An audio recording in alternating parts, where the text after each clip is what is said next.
Hey guys, your girl Sofineee, welcome back to my channel. So today I'm just gonna do I did a little quick chit chat while I moisturized my hair. And I was talking about my opinions on lock extensions and some advice that I had while I was researching when I first began my hair journey on whether I wanted to do it or not, because it was always an option. I was like, okay, I think I want to do lock extensions, but let's see what the process is, how much it is, etc, etc. And along the video I'll let you guys know all of the things that I found out while I did my research. So if you are interested, please stick around and watch.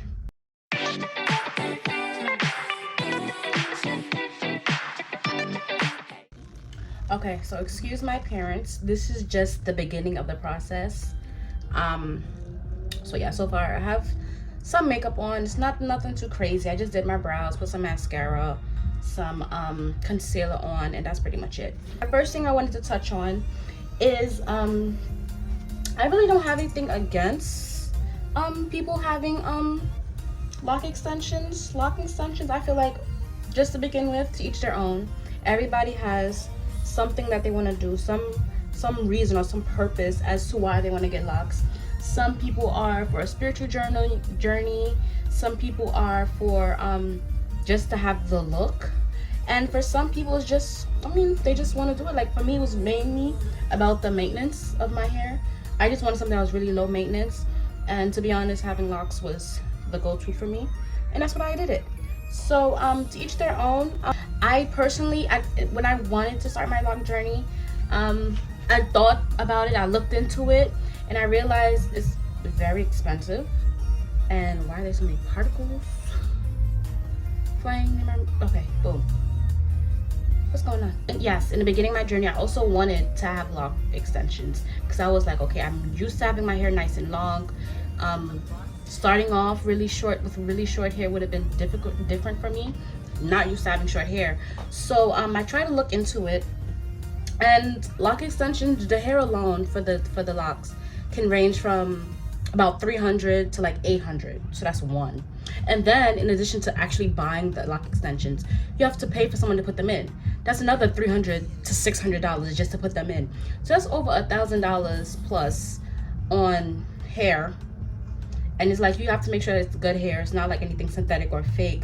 Like, it's really costly. I mean, the end result is beautiful. It lasts you a lifetime. It's forever.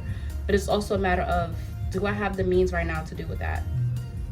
For some, go ahead, do you. You got the means, you can do it. But for others, it's like, can't really do it as much. So there's that. I feel like when you have lock extensions, people be like, oh, you're cheating because you're not really going through all the phases. And to an extent, yeah, you really are, because you're not going through the budding phase. You're just automatic instant locks. And once again, like I said, to each their own. I have nothing against that. Some people just want to get through it and not want to have to deal with the ugly stage and whatnot. So doing all of that is fine. I don't mind. There's that. But I personally like being able to look back at all my old videos or old pictures that I took in the beginning of my journey, and just look at that, because when you see your progress and how much your hair has grown, how much you have grown along with your hair, it's very rewarding. I think I've said that before, but it's really true. Like being able to look back and be like, oh, look at where I came from. I have a whole bunch of before and after pictures, or different timeline videos, or months, or different pictures. Just overall, just looking back from where you've been and when you started to where you are now in the present is like, it's really fulfilling. So being able to see that as well is what made me be able to want to like not start with lock extensions. But I'm gonna be honest, maybe if I was able to pay for it, I probably would have did it as well. I just didn't want to deal with the journey, but I don't regret it, because here I am, and I am very happy with my results. So here we are. Going back on about how like lock extensions are forever. They can be forever, but I know like a couple of people, like they start, because their hair is so short, they have the lock extensions, and then like castor oil, and then once their hair is long enough or just gets a little bit heavier, they just cut the extensions off. But I feel like with that part, when it comes to that, being able to find where the exact extension begins and where your hair ends is what's going to be really difficult. But all in all, like, some people do that. They start with the lock extensions while their hair is short, and then once their hair is long enough, or they feel like they can deal with a certain amount of length, or their hair just gets too long and they just want to cut it, they just cut it. So there's that part of it. However, something that I came across while I was doing my research before, when I wanted to have lock extensions, is something called the lock ratio. So not a lot of people talk about this. So the lock ratio is basically like, say you start with short hair, and you get your lock extensions. Your lock extensions are probably like really thick, and the thing is, your hair is short, and when you start with your baby locks, your hair is not mature yet, so you don't know exactly how thick your locks are going to be, how full they're going to be, what's the thickness, the ratio, the size. Because I started with my locks pretty like medium size, and with the way that they're growing, is like, you can never predict how, if it's going to get thicker, if it's going to get thinner, if it's going to get smaller, if you want to combine later on. So it's a matter of, like, when you do add that long, or it doesn't have to be long, like 8 inches of lock extensions to your hair, once your hair really matures, it's like, how do I say this? Say you have your starter locks. They're medium size, not too big, not too small, and you get your lock extension, you add that as well, and it's like, I've seen this a lot, that the hair starts off really thin, and then the end of the lock is really thick. So imagine you have your thin locks, freshly new, just instant locks, whatever, and you have this big heavy weight at the end of your hair, giving your hair all this tension that it didn't accumulate on its own. It just automatically came, and it's really heavy, it's weighing your hair down, can cause even more thinning in your hair. And that's another con that not a lot of people think about. But yeah, you're adding to your hair, which normally something that would happen gradually over time and happen naturally. Whereas, like, it's the same as like getting braids or beads or sew-ins and whatnot, where you have it in your hair, but you don't have it in forever, because that's a lot of tension. So and which also feels like I'm also like contradicting myself, because eventually your hair does get heavy with the locks, and then you are unable to manage, and that's why a lot of people cut it. But I feel like it's a gradual process in which your hair is preparing itself while it's growing, versus you just taking like 10 pounds of weight and adding it to your head and having that tension in your hair for like however long you have those extensions in your hair. If that makes sense. I feel like I be talking in circles sometimes, but when I read the comments, you guys understand. So it's just in the moment when I'm speaking, it's just like, I feel like it's gibberish. The main thing I want to say, when if you're looking to get into lock extensions or getting them done, or just do a lot of research, make sure that you know who you're going to, that they know what they're doing, that they're not just some random person that say, oh, I can do this for you to make a quick buck off of you. Because it's your hair, this is your crown, this is your hair is part of your face, and this is the first thing everybody sees. Take care of your face, take care of your skin, take care of your hair, because this is part of who we are. People be like, oh, I'm not defined by my hair. You're not defined by your hair, but it's part of the way you look. People see you in your hair all the time. So at least if you want to look presentable, make sure that you're taking care of all of those things. Same way you take care of your body, take care of your hair.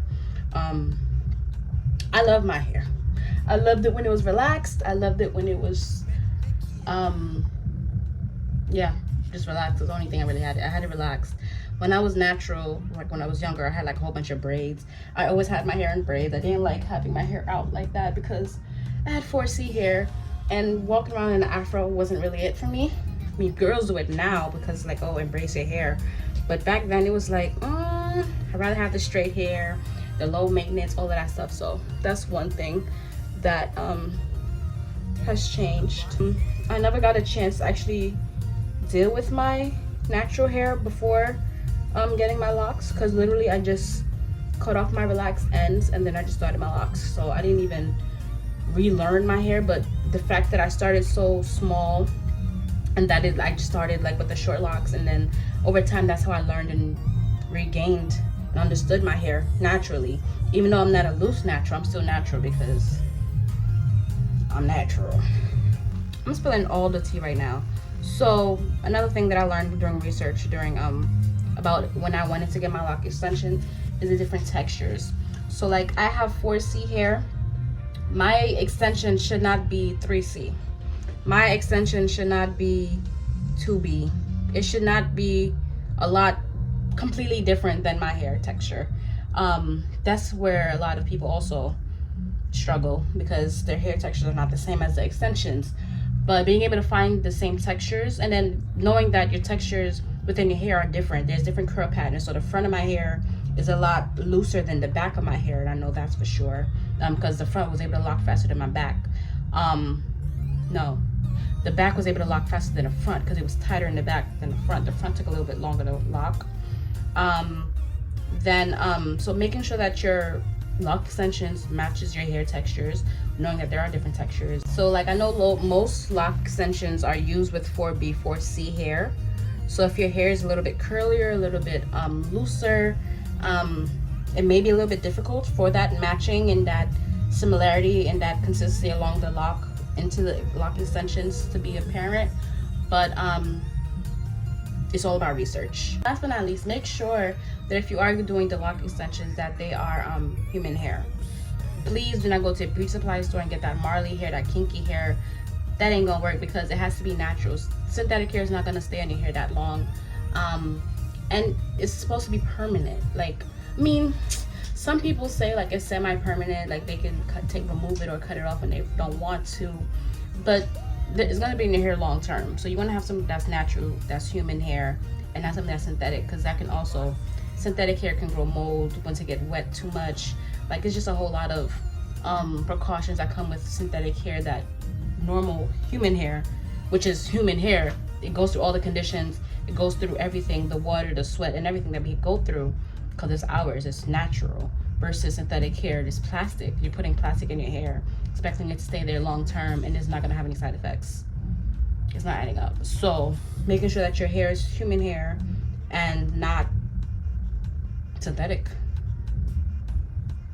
How am I doing my hair today?